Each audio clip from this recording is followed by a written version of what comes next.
ওরে আমারও খিদে লেগেছে, বিশাল খিদে লেগে আমারও।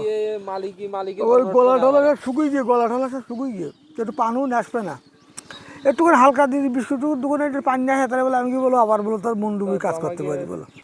আব্বা আমার এই একেবারে হোটেলিতে মিষ্টি কিনিতে চাই গির, শ্বশুর বাড়ি যাবো তাই জন্য আর এমন কথা বলি দিয়েছে যেন আমি কোনো জায়গায় না দাঁড়াই যেন মিষ্টি নিয়ে সোজা আমার শাশুড়ির হাতে দেবো। আমার পথে যদি কেউ ডাকে তাও আমি শুনবো না। আর বলিছে পথে যদি তোর কেউ কিছু খাদ্য দেয় তা খাবি নি যেন, এখন মানুষ বলে খাবাই অজ্ঞান করি বলে তোর মিষ্টি টিষ্টি নিয়ে নেবে বলো, তাই আমি কারোর জায়গায় কোনো জায়গায় দাঁড়াবো না, কিছু করবো না। আমি গনগনকে শ্বশুর বাড়ি গাড়ি দেবো, দুই হাতে দুই মিষ্টি নেয় না, মিষ্টি মিষ্টি।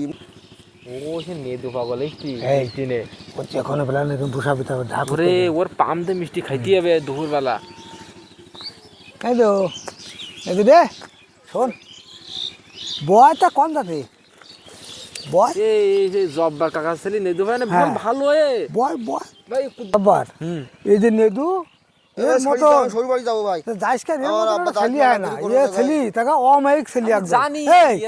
তুমি অনেক বড়, তুমি দু প্যাকেট খাবার তো রাইন দেখে দাও হোটেলিতে কিনতে আমার শ্বশুর আমার শাশুড়ির জন্য আর শ্বশুরের জন্য, আমার শ্বশুরি খাবে, শ্বশুর খাবে আর এটা আমার শাশুড়ি খাবে। ডাকিনি কি শুনতে ডাকিনি, এর মিষ্টি দু প্যাকেট না, এর ব্যাপক মন বড়, তোমার এক প্লেট খাতি দিবেন দেখান, তুমি সেই দেখো। ওরে আল্লাহ, এ চাইতে হবে না, এ একদম কি ভালো মানুষ তুই জানিস। এই তুই বয় শোন, আর কি বলতি শোন, তো যাইস কেন? আমি বড় আমার দেরি যাবেন, সন্ধ্যেই যাবেন, সন্ধ্যে হবে না এখন, গাড়ি ঘোড়ার পর তো গাড়িতে উঠবি কেন, সামনে গ্যাপার যাইস কেন?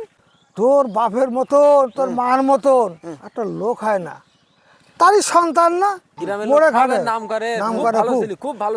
তোর মন এত ভালো, আমি যদি এখন মিষ্টি খাইতে সঙ্গে সঙ্গে দিবেন, তাহলে বললাম এর মতো মানুষ একটা হয় না।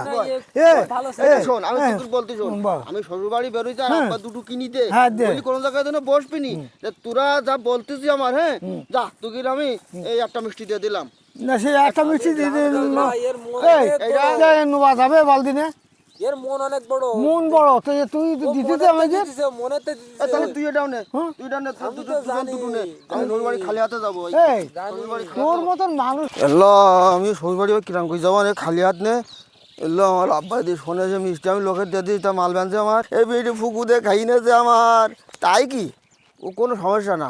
শ্বশুর বাড়ি দেখলে কি মিষ্টি লাগে, শ্বশুর শাশুড়ি আমার এমনি চেন, আমি খালি হাতে যাবো, আমার হাড় জোয়াই কি খাইতে দেবে।